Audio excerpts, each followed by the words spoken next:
12 records. One unforgettable night. And Caitlin Clark didn't have to do it alone. The last time the Indiana Fever faced Portland, Clark was forced into foul trouble early, and Indiana suffered a crushing defeat. Everyone remembered that disappointing performance. But when the Fever returned to Portland on July 31st, they completely rewrote the WNBA record book. By the final buzzer, 6 different Indiana players had scored in double figures, proving it was a true team effort. Then something unexpected happened.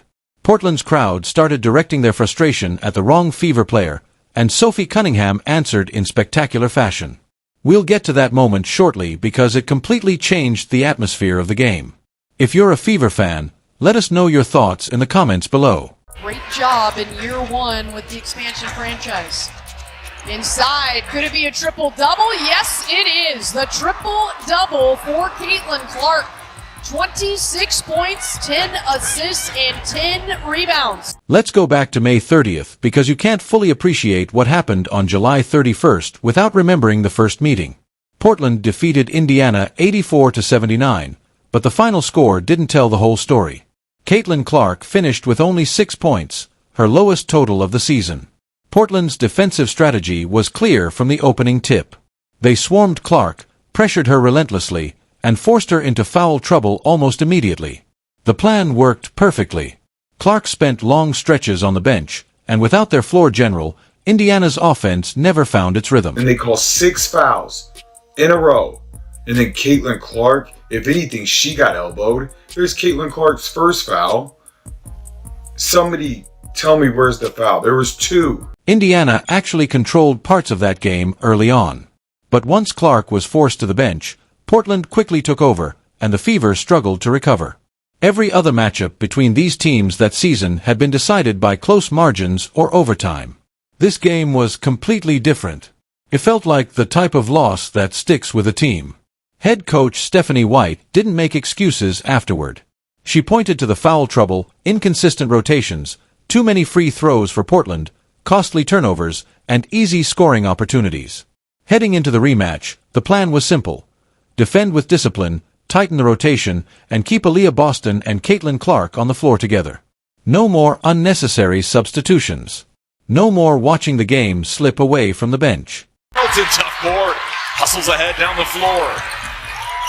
Barker running the wing. Barker to the count, up and under, knocked to the floor. This will be a foul. Green wants to move Ainsley out of there.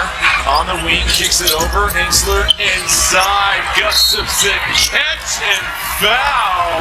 I tell you what, it's good that they're not living by the 3, dying by the 3. Late. Carries it through, and that foul whistled late. If it's against. This rematch wasn't about revenge for the sake of revenge. It was about correcting everything that had gone wrong the first time. Indiana wanted Clark to play freely without constantly worrying about foul calls, and Portland had no idea what was about to happen. How does one player rewrite the record books 6 different times in a single night? It all started with an incredible stat line. Caitlin Clark finished with 26 points, 10 rebounds, and 10 assists, recording a triple-double against the very same Portland team that had held her to only 6 points earlier in the season. That wasn't just redemption. It was a statement to the entire league. Most threes in the league. Portland not afraid to apply this backcourt pressure, but the Fever want to play fast. And Clark banks it home, taking advantage of it. Portland had no answer for Clark this time. She controlled the pace, found open teammates, and took advantage of every defensive mistake.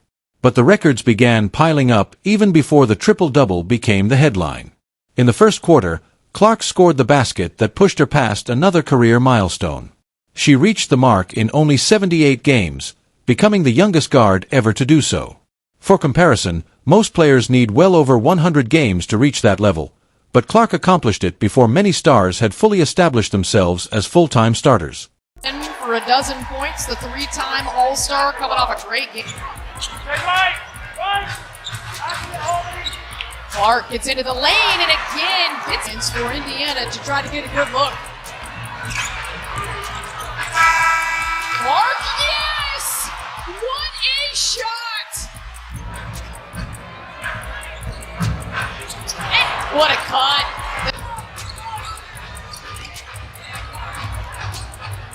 Long 3 The record-breaking continued throughout the night.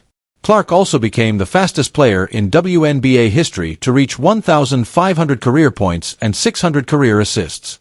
By the end of the game, she had accumulated 1,524 points and more than 600 assists, breaking a record that had previously taken 116 games. Clark reached the milestone in just 78 games, showing how far ahead of the pace she already is. Then there was the triple-double itself. It was the fourth of her career, tying for the third most in WNBA history. Only Alyssa Thomas and Jessica Shepard have recorded more, and both have spent many more seasons in the league. Clark also became the guard with the most career triple-doubles in WNBA history, achieving the feat with 2 as a rookie, 1 during an injury-shortened season, and now another remarkable performance. Fourth career triple-double. Triple-double, baby! I'm proud of CC. You know, that's my goal. I be taking care of her because I own the farm with her, AB, and Kelsey. I'm the shepherd of the farm. I'm super proud of her. Let's keep going. Congrats, CC. Go Fever, baby. CC did? Oh, congratulations, girl. Woo! CC got her fourth career triple-double. You guys. CC! Woo! Go, go, go, go. Anything you want to say? SRPG. Add one more layer to the story. Caitlin Clark is the only player in WNBA history to rank among the top 3 in both scoring and assists over her first 2 seasons. Right now, she ranks near the top of the league in points while averaging 7.9 assists per game, trailing only Alyssa Thomas in that category. Most elite scorers don't also lead the league in playmaking, but Clark is doing both at an extraordinary level. Her performance at the free throw line told its own story. She finished 14-4-17 from the stripe, attempting 8 more free throws than anyone else on the court. That wasn't by accident. She attacked the basket relentlessly and forced Portland's defense to pay for every mistake. One heavily contested shot gave Indiana a 27-25 lead, and it appeared she was fouled on the release, but no whistle came. Clark was furious, and Aaliyah Boston and Ty Harris had to calm her down before the frustration boiled over. Backdoor pass, and it's Mitchell. Yeah, it's gonna have to be late takeover. Oh, splitting it right on her ledger, but Indiana has it. Another good entry pass. Bucket for bucket, because if it's a battle of offense, you're going against the #1 team in the league in offensive rating. None of this looked like stat padding. It looked like complete control of the game. Clark scored whenever Indiana needed points, created open shots whenever Portland collapsed on her, and battled for extra possessions on both ends of the floor. No player in league history has piled up this many milestones so quickly. But she wasn't alone. The box score tells the story of a true team performance. Clark's 6 records grabbed the headlines, yet Kelsey Mitchell matched her with 26 points of her own. Even more impressive, it marked Mitchell's 13th straight game with at least 20 points, tying Diana Taurasi for the second longest streak in WNBA history. Only one longer streak still stands ahead of her. Clark bouncing. Mitchell lays it home. What a feed. What a cut. Outscoring Portland 17-8 off the turnover here tonight. As Clark finds Mitchell. Impossible angle. Mitchell lays it in. Mitchell's night went far beyond scoring. She let Clark control the offense early before taking over during the second half. She poured in key baskets in the third quarter, added 8 more points in the fourth, and knocked down 4 3-pointers. During the game, Mitchell also made the 749th three-pointer of her career, passing Tina Thompson for 6th place on the WNBA's all-time three-point list. That milestone carries extra weight because Thompson played during an era when the three-point shot was used far less frequently. Mitchell passing one of the league's greatest legends shows just how remarkable her shooting career has become. So 4.2 seconds for Indiana to try to get a good look. Clark, yes! What a shot! Go on the perimeter. DeLeo, oh, denied! Billings with the block.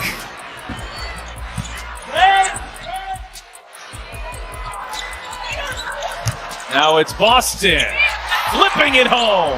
Aaliyah Boston's stat line might not jump off the page the way Clark's did, but her impact was just as important. She finished with 10 points, 9 rebounds, and 6 assists while playing through a sore knee. Those 6 assists created instant offense for Indiana, including one perfect pass that led directly to a Sophie Cunningham three-pointer.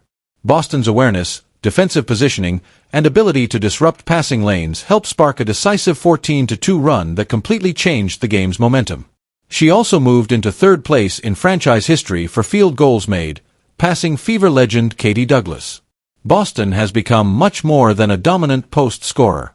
She's the two-way engine that allows Clark and Mitchell to play freely while forcing opponents to pay at both ends of the And Boston with another steal. And it worked. And Timpson beats everybody home. I think she thought about maybe throwing that down, but Timpson... Michaela Timpson also deserved her own spotlight. Coming off the bench, she scored a career-high 15 points while shooting an incredible 7 of 8 from the field. Her only missed shot came after a strong defensive block. The biggest play of her night came when she set a screen for Clark, rolled hard to the basket, caught the pass, and finished the layup that secured Clark's 10th assist and officially completed the triple-double. Timpson later explained that the play wasn't luck. It came from understanding where to be and building chemistry with Clark through countless practices. With Damiris Dantas unavailable and Lexi Hull limited by foul trouble, Timpson's energy filled a huge gap for Indiana. For KK, career-high 15 points for you tonight. Just what was working with this offense for you?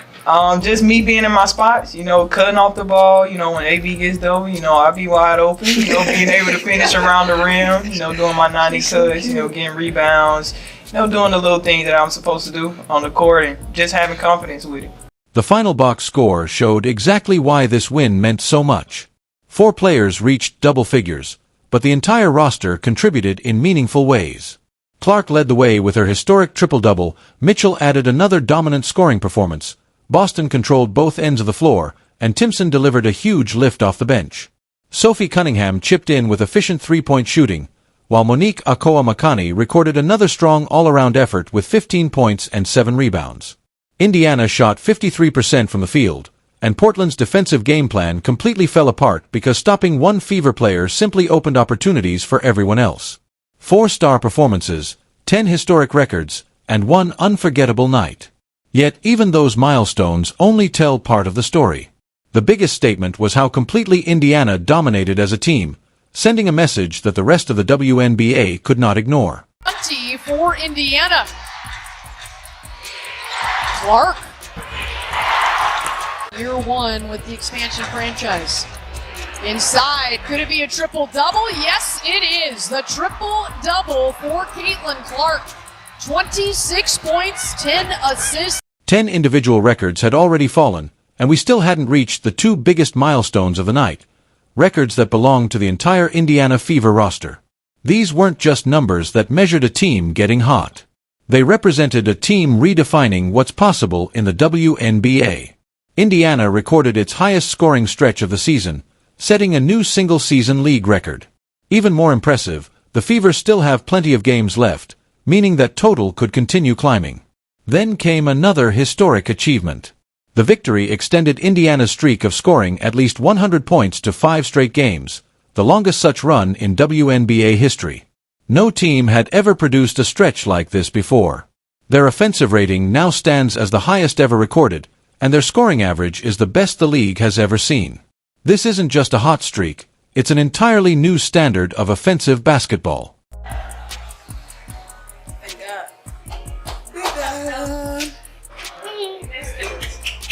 Donuts? Bow.